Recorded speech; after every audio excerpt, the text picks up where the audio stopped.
आइए इस लेक्चर को स्टार्ट करते हैं। तो लास्ट लेक्चर में हम लोगों ने इलेक्ट्रिक फील्ड और इलेक्ट्रिक पोटेंशियल के बीच का रिलेशन पढ़ा था, ठीक है। और उसमें देखा था कि इलेक्ट्रिक फील्ड के डायरेक्शन में पोटेंशियल घटता है, ठीक। जैसे हम लोग के पास आया था ना, delta V is equal to minus E dot D R, ठीक है। यानी इलेक्ट्रिक फील्ड के डायरेक्शन में जैसे ऐसे इलेक्ट्रिक फील्ड है, ये माइनस साइन क्या बता रहा था कि अगर हम इलेक्ट्रिक फील्ड ऐसा डायरेक्शन है, ठीक है, और डी आर भी इसी के लॉन्ग कर देते हैं, डी आर पैरेलल है, तो ये पॉजिटिव हो जाएगा, ये पॉजिटिव तो ये नेगेटिव, ये नेगेटिव मतलब ये क्या था, डेल्टा वी मतलब V final minus V initial, यही ना था चेंज इन पोटेंशियल, ठीक है, minus E dot D R. Clear है। तो अगर ये पॉजिटिव है, दोनों पैरेलल होंगे तो पॉजिटिव होगा, डॉट प्रोडक्ट पॉजिटिव होगा। अगर एक्यूट एंगल है तो एक्यूट एंगल या जीरो एंगल है तो ये पॉजिटिव है, तो ओवरऑल ये नेगेटिव होगा। नेगेटिव मतलब this is negative, RHS negative मतलब एलएचएस नेगेटिव है। LHS negative signifies that final is less than initial, ठीक है। तो यानी यहाँ का पोटेंशियल अगर ये ए है, ये पॉइंट बी है, तो वी जो होगा वो लेस देन वी ए होगा। क्लियर है, इसे ध्यान रखिएगा in the direction of electric field, ठीक। दूसरी पॉइंट ये हम लोग डिस्कस किए थे लास्ट क्लास में, ठीक है, कि पोटेंशियल के इलेक्ट्रिक फील्ड के डायरेक्शन पोटेंशियल घटेगा। दूसरे पॉइंट यहाँ देखते हैं कि अगर दोनों के बीच का जैसे इलेक्ट्रिक फील्ड ऐसे है, ठीक है, और डी आर ऐसे हो जाए, डी आर का डायरेक्शन 90 डिग्री, तो ये जीरो हो जाएगा, यानी पोटेंशियल में कोई चेंज नहीं आएगा, ठीक है। यानी अगर इलेक्ट्रिक फील्ड ऐसे उसके परपेंडिकुलर अगर हम मूव करें तो ये चीज जीरो आ जाएगा, तो डेल्टा वी जीरो, ठीक है। If D R is perpendicular to electric field then क्या होगा, डेल्टा वी जीरो हो जाएगा। This signifies that V initial is equal to V final. यानी अगर परपेंडिकुलर मूव करें तो कोई भी पोटेंशियल में चेंज नहीं आएगा, ठीक है। पोटेंशियल क्या रहेगा, कांस्टेंट, ठीक। तो प्लेन परपेंडिकुलर टू, तो हम लिख सकते हैं plane perpendicular to the electric field, ठीक है। अगर कोई भी प्लेन जो इलेक्ट्रिक फील्ड के परपेंडिकुलर है, उस प्लेन में आप देखोगे, जैसे अगर हम लोग ऐसे ले लें कि कोई इलेक्ट्रिक फील्ड लाइन ऐसे जा रहा है, इलेक्ट्रिक फील्ड जा रहा है, और कोई भी प्लेन ऐसे है जो उसके परपेंडिकुलर है, ठीक है।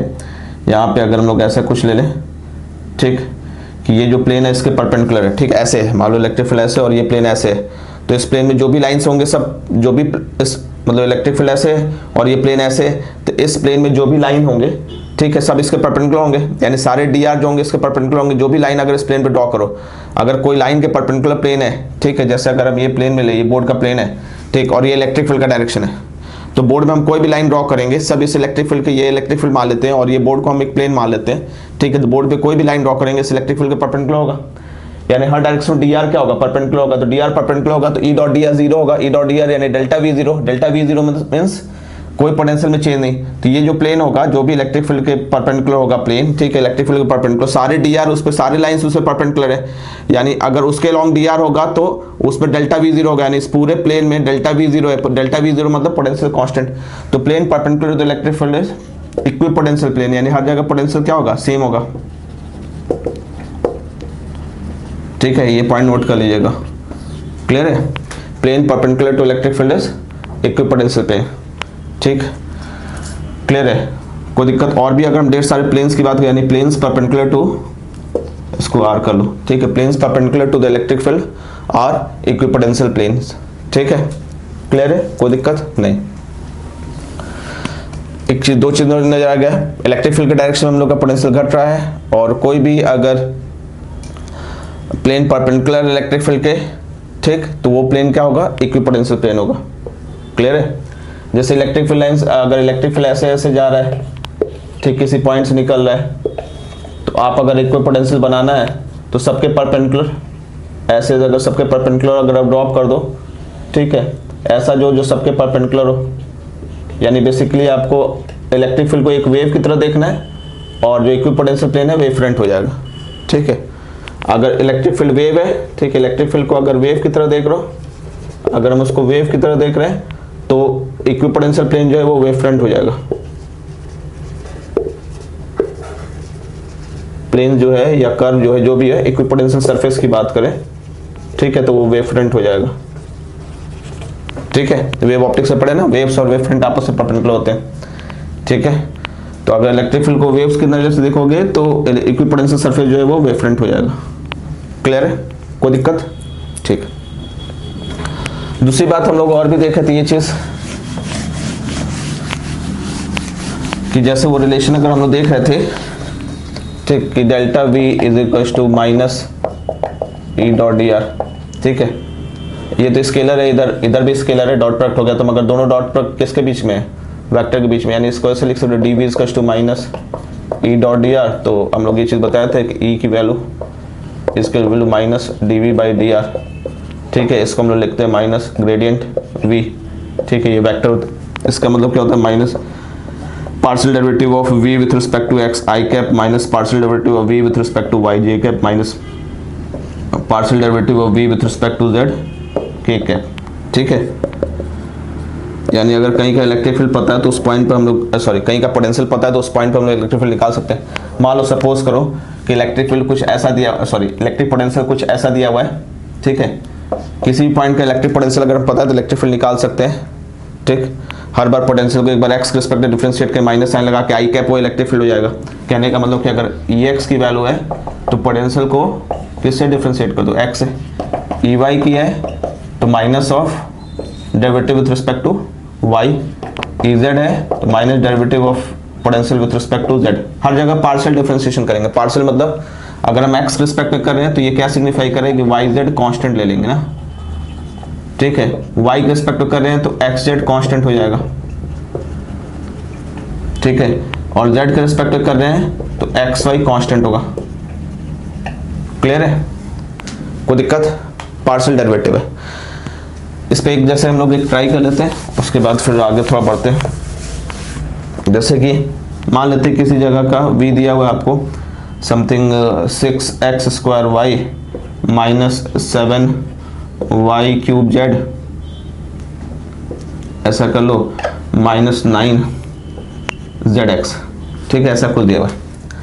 अब आपको बोल रहे हैं कि इलेक्ट्रिक फील्ड वेक्टर निकाले एट 1,0,1 पे, ठीक है, ऐसा कुछ दे दिया।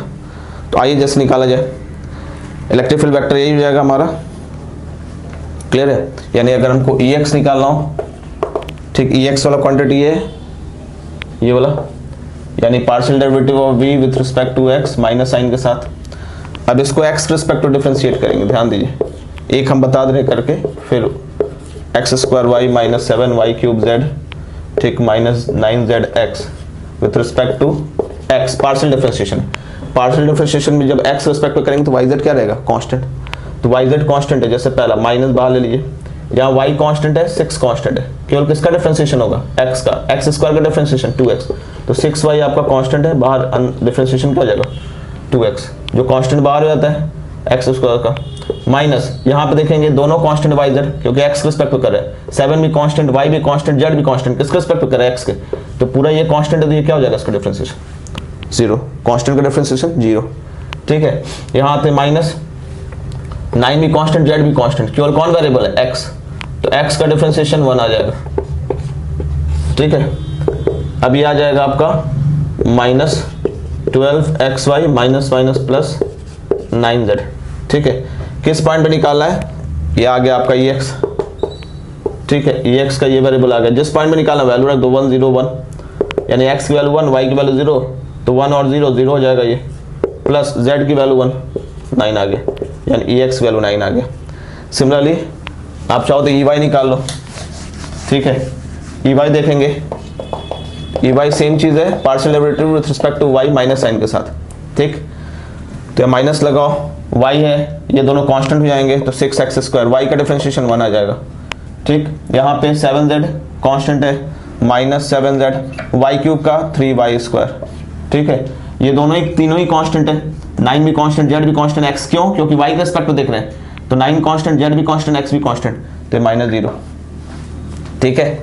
तो ये चीज आ जाएगा आपका minus 6x square plus 21y square z। अब किसके बीच में कब निकालेंगे, ey आ गया हमारे पास, ठीक है। अब इसकी वैल्यू कब निकालें, ey की वैल्यू 1 0 कम, तो x की वैल्यू 1 रख दें, y की वैल्यू 0 और z की वैल्यू 1, x की वैल्यू 1 रखें तो माइनस 6, y की वैल्यू 0 और ये तो 0 हो जाएगा, तो ये आ जाएगा माइनस 6, ठीक है। सिमिलरली ez देख लो, तो minus partial derivative with respect to z, ये माइनस हो जाएगा, z के रिस्पेक्ट में करेंगे तो x और y दोनों कांस्टेंट, z के रिस्पेक्ट में x y दोनों कांस्टेंट, ये भी कांस्टेंट, ये भी कांस्टेंट, ये भी कांस्टेंट, क्या आ गया 0, माइनस z के रिस्पेक्ट में करें तो ये कांस्टेंट हो जाएगा 7y क्यूब, z का 1 हो जाएगा, -9 और x कांस्टेंट हो जाएगा, 9xz का 1 हो जाएगा। ठीक है, इसकी वैल्यू तो ez की वैल्यू आ जाएगा आपका, यह आ जाएगा 7y³ + 9x।